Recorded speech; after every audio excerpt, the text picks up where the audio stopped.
Hello students, I am your maths teacher from Gurukul Academy Bambura. Today we are going to start a new chapter, chapter 10, which is simple interest.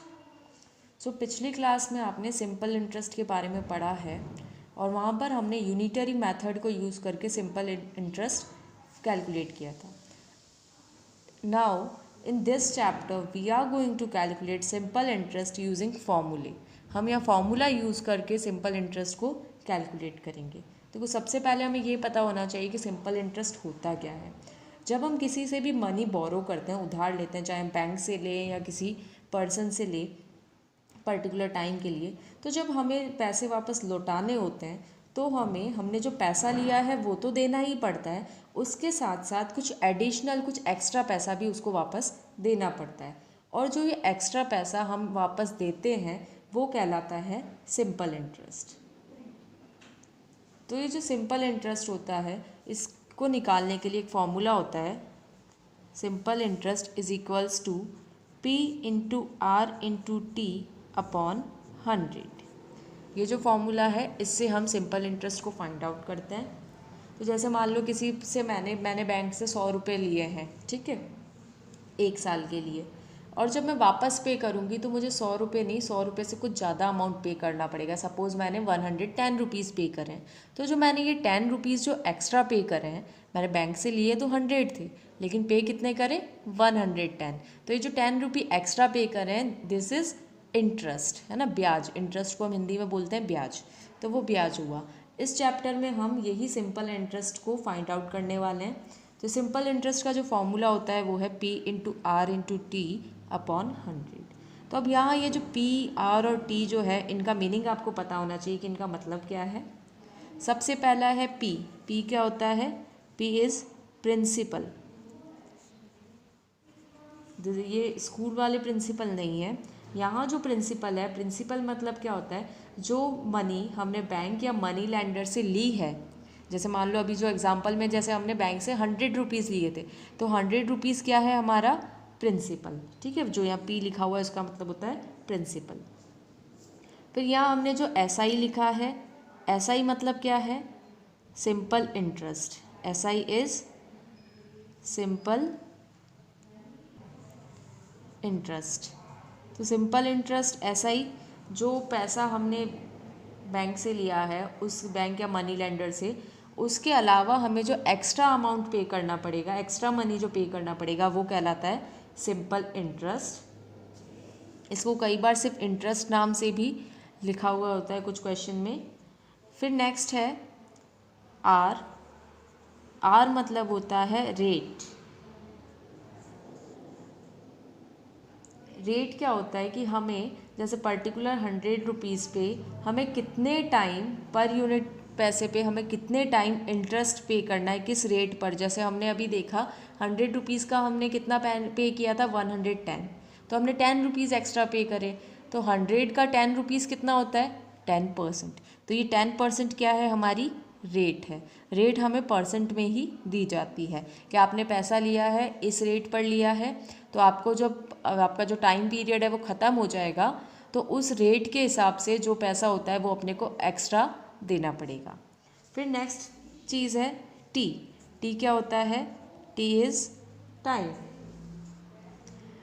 हमने जो पैसा लिया है, बोरो किया है, जो उधार लिया है, वो कितने टाइम के लिए लिया है वो कहलाता है T, टाइम. तो इस फॉर्मूला के अंदर जो SI है, SI means simple interest, P means principal, R means rate and T means time. फिर एक टर्म और आती है विच इज़ अमाउंट. अमाउंट को हम कैपिटल A से रिप्रेजेंट करते हैं. अमाउंट क्या होता है? टोटल पैसा जो हमें देना पड़ेगा जब हमारा जो हमने पैसा बोरो किया है उसको जब वापस हम टाइम पीरियड ख़त्म होने के बाद जब देंगे, तो जो टोटल पैसा है हमारा प्रिंसिपल अमाउंट और सिंपल इंटरेस्ट को मिलाकर वो कहलाता है अमाउंट. तो जो अमाउंट होता है वो होता है प्रिंसिपल प्लस SI. मतलब हमने जितना पैसा उधार लिया था वो, और उसके साथ में हमारा जो सिंपल इंटरेस्ट जो ब्याज बना वो, तो दोनों मिलके बनता है अमाउंट. अब यहाँ पे कुछ इंपॉर्टेंट फार्मूलाज हैं वो जो आपको याद करने हैं. उन्हीं फार्मूला को यूज़ करके हम इस चैप्टर की जो डिफरेंट क्वेश्चन है एक्सरसाइज उसको सॉल्व करेंगे. सबसे पहला फार्मूला तो ये है SI is equals to P into R into T upon 100। ठीक है, ये है फर्स्ट फॉर्मूला। सेकंड फॉर्मूला है P is equals to SI into 100 upon T into R। अगर हमें प्रिंसिपल फाइंड आउट करना है तो उसके लिए हम ये फॉर्मूला यूज़ करेंगे। देन नेक्स्ट थर्ड फार्मूला है R रेट के लिए। रेट का फॉर्मूला है SI into 100 upon principal into time. ये है SI रेट के लिए। ना fourth formula is for time. जब हमें टाइम फाइंड आउट करना होता है तो वो होता है SI into 100 upon P into R। Okay, ये हो गया टाइम के लिए। फिर नेक्स्ट फार्मूला जो है फिफ्थ फार्मूला, ये होता है अमाउंट के लिए, जो मैंने वैसे ऑलरेडी ऊपर लिख लिया है पर एक बार फिर से हम लिख लेते हैं। अमाउंट का फॉर्मूला क्या होता है? Principal plus simple interest. Okay, ये तो ये 5 फार्मूलेज जो हैं ये आपको लर्न करने हैं ताकि आप जो क्वेश्चंस हैं उनको इजीली कर पाओ। हर एक का मतलब पता होना चाहिए। P means principal, R means rate, T means time and SI means interest, A means amount. Okay, तो ये सब टर्म्स जो है वो क्वेश्चन के अंदर यूज आएगी while solving. So learn these formulas first, then start solving the exercise. Exercise 10. This chapter have only one exercise. Question number 1. Mahesh borrowed rupees 8,500 from bank to purchase a cow. Mahesh ने bank से 8,500 rupees लिए हैं काऊ को ख़रीदने के लिए। And after 1 year he paid rupees 9,180 back to the bank. एक साल बाद उसने बैंक में कितने रुपए जमा करवाए? इतने रुपए जमा करवाए। So find the interest that was given by Mahesh. Mahesh ने पैसे लिए तो 8,500 थे, लेकिन जमा कितने करवाए? 9,180। एक्स्ट्रा अमाउंट जमा करवाया है, मतलब उसने इंटरेस्ट पे किया है। सो हमें फाइंड आउट करना है कि उसने कितना इंटरेस्ट पे किया है। देखो, जो जो इन्फॉर्मेशन हमें गिवन है पहले क्वेश्चन में हम वो लिख लेंगे। सबसे पहला दे हमें गिवन है P। P क्या होता है? प्रिंसिपल, मतलब जो अमाउंट हमने बोरो किया है, जो पैसे हमने लिए हैं वो होते हैं प्रिंसिपल। तो कितने पैसे लिए हैं उसने? रुपीज़ 8,500, ये हो गया प्रिंसिपल। फिर उसने पे कितना किया है? ये पे किया है at the time of and, मतलब एंड जब हो गया टाइम का तो उसके बाद उसने ये पे किया है। तो ये क्या चीज़ हुई? ये हुई हमारी अमाउंट। अमाउंट कितनी दी है हमें? रुपीज़ 9,180। अब देखो, अमाउंट का फॉर्मूला क्या होता है? Amount is equals to SI plus principal. यहाँ पर हमें क्या गिवन है? अमाउंट गिवन है, प्रिंसिपल गिवन है और SI हमें फाइंड आउट करना है। तो हमारा जो फॉर्मूला है उसको जब हम मोल्ड करके लिखेंगे तो वो क्या हो जाएगा? SI is equals to A minus P। अगर हम अमाउंट में से प्रिंसिपल को माइनस कर दे तो हमें क्या मिल जाएगा? SI। तो इसके अमाउंट कितना है? 9,180। इसके अंदर से हम माइनस करेंगे 8,500, देन विल गेट रुपीज़ 680। तो हमारा इंटरेस्ट कितना है? 680 रुपीज़। देखो, जैसे ये फॉर्मूला कैसे बना है इसका भी मैं आपको बता देती हूँ इधर रफ वर्क में कि किस तरह से बनेगा। जैसे देखो, हमारा फॉर्मूला क्या था? A is equals to P plus SI, यही फॉर्मूला था। अब हमने क्या किया है? हमें इसमें से फाइंड आउट करना था SI। तो हमें SI को इक्वल्स टू के एक तरफ रखना है और बाकी जो भी टर्म्स थी, बाकी जो भी वैल्यूज़ थी उसको दूसरी तरफ भेज देंगे। जैसे इस P को हमने इस तरफ भेज दिया है ना, इसको एक तरफ रखना है तो साथ वाले को उस तरफ भेजना पड़ेगा। जब हम इस टर्म को उस तरफ भेजेंगे तो अभी ये प्लस साइन में है, उधर जाके क्या हो जाएगी? नेगेटिव। तो ये हो जाएगा SI is equals to A minus P, जो कि मैंने अभी यहाँ पर लिखा है। ओके, तो इसी तरह से हम फॉर्मूला जो है उसको भी बना सकते हैं। तो ये हमारा जो आंसर आया है इट इज़ 680 रुपीज़। मतलब उसने जब बैंक में वापस जब पैसे जमा करवाए तो उसने 680 रुपीज़ इंटरेस्ट जमा करवाया। Now next question number 2।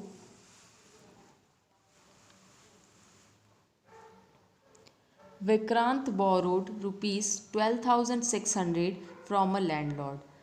Landlord मकान मालिक जो होता है विक्रांत ने 12,600 रुपीज़ अपने मकान मालिक से उधार लिए। If the rate percent is 18% per annum, मतलब एक साल में उसको किस रेट से ब्याज देना है? 18% से, जो अमाउंट है उसका 18%। Then find that how much money will he pay after 1 year, और उसने कितने टाइम के लिए है? 1 ईयर के लिए पैसे लिए हैं। तो हमें ये बताना है कि उसको कितना पैसा देना पड़ेगा एंड में। तो देखो हमें जो गिवन इन्फॉर्मेशन है वो लिख लेंगे हम। सबसे पहले हमें क्या गिवन है? 12,600, ये पैसा उसने उधार लिया है, तो ये हो गया principal. So P is equals to rupees 12,600। Next हमें क्या गिवन है? Rate R is equals to 18%। Then हमें क्या गिवन है? कितने टाइम के लिए लिया है? 1 ईयर के लिए, तो टाइम कितना हो गया?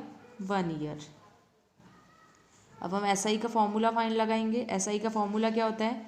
P into R into T upon 100। Values put करो। P कितना है? 12,600, R है 18 एंड टाइम है 1 अपॉन 100। ये ज़ीरो से ये ज़ीरो कैंसिल, ये ज़ीरो से ये ज़ीरो कैंसिल। अब हमें 126 को मल्टीप्लाई करना है 18 से। तो इसको जब मल्टीप्लाई करेंगे तो हमारा आंसर आएगा रुपीज़ 2,268।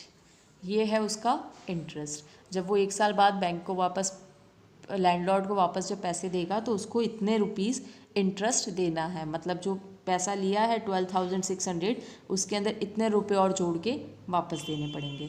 तो उसको टोटल कितना अमाउंट पे करना हुआ? तो अमाउंट फाइंड आउट करेंगे। अमाउंट का फॉर्मूला क्या होता है? Principal plus simple interest. Principal कितना था हमारा? 12,600 और plus simple interest. Simple interest कितना है? 2,268। इसको प्लस करोगे, 8 और 0 8, 6 और 0 6, फिर 6 और 2 8, देन 2 and 2 4, और ये हो जाएगा 1। तो उसको कितने रुपीज़ पे करने पड़ेंगे? 14,868 रुपीज़ ही हैज़ टू पे एट द एंड। 1 साल बाद उसको टोटल 12,600 रुपये उसने लिए थे, लेकिन उसको 1 साल बाद 14,868 रुपीज़ पे करने होंगे।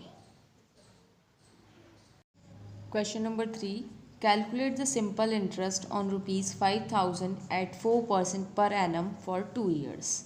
हमें यहाँ पर सिंपल इंटरेस्ट कैलकुलेट करना है ऑन रुपीज़ दिस, मतलब ये क्या हो गया? ये हो गया प्रिंसिपल एट 4% पर एनम। 4% क्या हो गई? रेट, परसेंट वाली रेट होती है, और टाइम हमें कितना गिवन है? 2 year. So we have to find out SI। तो जो गिवन इन्फॉर्मेशन उसको लिख लेते हैं। सबसे पहले हमें गिवन है P which is equals to rupees 5,000। Then हमें गिवन है रेट विच इज़ 4%, और फिर हमें गिवन है टाइम जो कि है 2 ईयर्स। तो SI का जो फॉर्मूला होता है, SI का फॉर्मूला क्या होता है? P into R into T upon 100। I hope अब तक आपने सारे फार्मूलाज जो हैं उनको लर्न कर लिया होगा, और अगर नहीं किया है तो then first learn the formulas, then start solving the exercise. So values put करेंगे। P की जगह पर लिखेंगे 5,000 इंटू R है 4 एंड टाइम है 2 अपॉन 100। इसको सॉल्व करेंगे, 0 से 0 कैंसिल, यहाँ पर भी 0 से 0 कैंसिल। 50 को 4 से मल्टीप्लाई करेंगे तो कितना आएगा? 200। 200 को 2 से मल्टीप्लाई करेंगे तो आएगा 400। सो द सिंपल इंटरेस्ट जो है वो क्या है? रुपीज़ 400। ओके, 5,000 पर जो इंटरेस्ट लगेगा वो 400 रुपीज़ है। नाउ नेक्स्ट क्वेश्चन नंबर 4,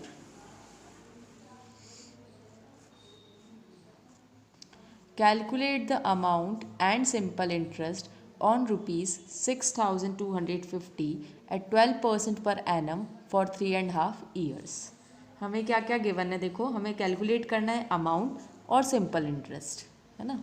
तो पहले तो सिंपल इंटरेस्ट निकालेंगे, उसके बाद फिर सिंपल इंटरेस्ट को प्रिंसिपल में ऐड कर देंगे तो हमें अमाउंट मिल जाएगा। और गिवन क्या क्या है? ये अमाउंट है, सॉरी अमाउंट नहीं, ये प्रिंसिपल है, ये रेट हो गई और ये टाइम हो गया। तो गिवन इन्फॉर्मेशन लिख लेते हैं, P इज़ इक्वल्स टू ₹6,250। फिर हमें गिवन है R रेट जो कि है 12%। देन हमें गिवन है time which is 3.5 years. 3.5 years को ये मिक्स फ्रैक्शन में, तो इसको प्रॉपर फ्रैक्शन में चेंज कर देते हैं। 3 2 ज़ा कितना होगा 6, 6 + 1 इज़ 7, तो ये हो जाएगा 7/2 ईयर्स। ओके, देन SI का फॉर्मूला लगाएंगे, P × R × T upon 100। P की वैल्यू है हमारी 6,250, R is 12 and time is 7/2। और यहाँ पर नीचे डिवाइड में क्या लिखेंगे 100, तो नीचे हो गया 100 × 2। ओके, ये 0 से 0 कैंसिल हो जाएगा। फिर ये 2 से ये 12 कैंसिल हो जाएगा 6 टाइम। फिर ये 5 की टेबल से कैंसिल हो जाएगा, ये 2 टाइम्स आता है, और ये आएगा 125 टाइम्स। फिर ये 2 वापस से 6 से कैंसिल हो जाएगा, यहाँ हो जाएगा 3। अब इसको मल्टीप्लाई करेंगे 125 × 3 × 7।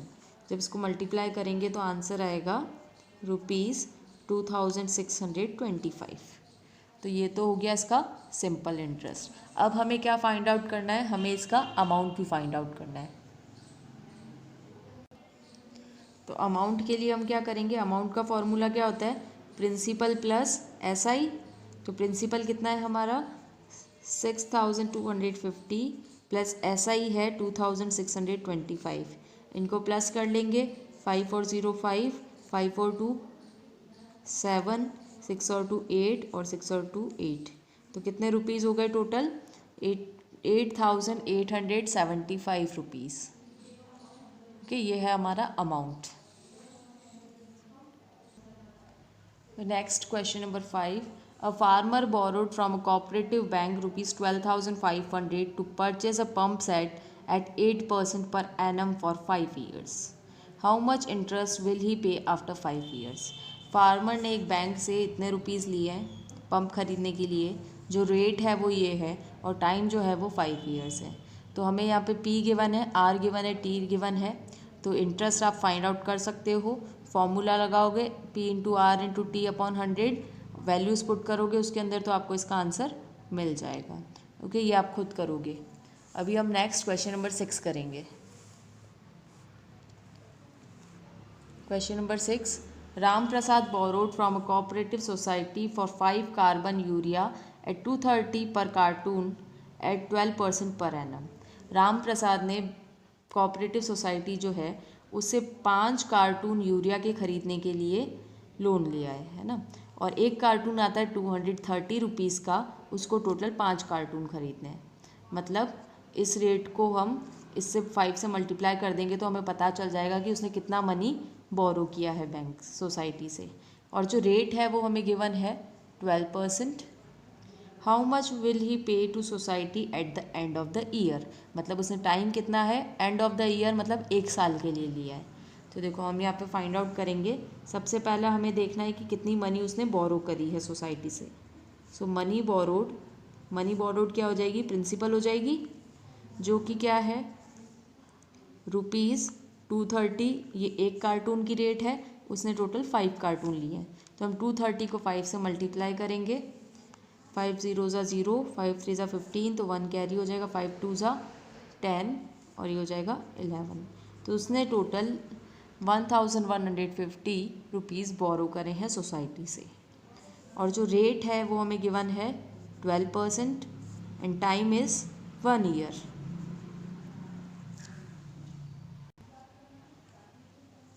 ठीक है, टाइम कितना गिवन है 1 ईयर हमें गिवन है। अब हमें क्या फाइंड आउट करना है, how much money will he pay to the society at the end of the year, मतलब हमें अमाउंट फाइंड आउट करना है। तो अमाउंट का फॉर्मूला क्या होता है, प्रिंसिपल प्लस SI।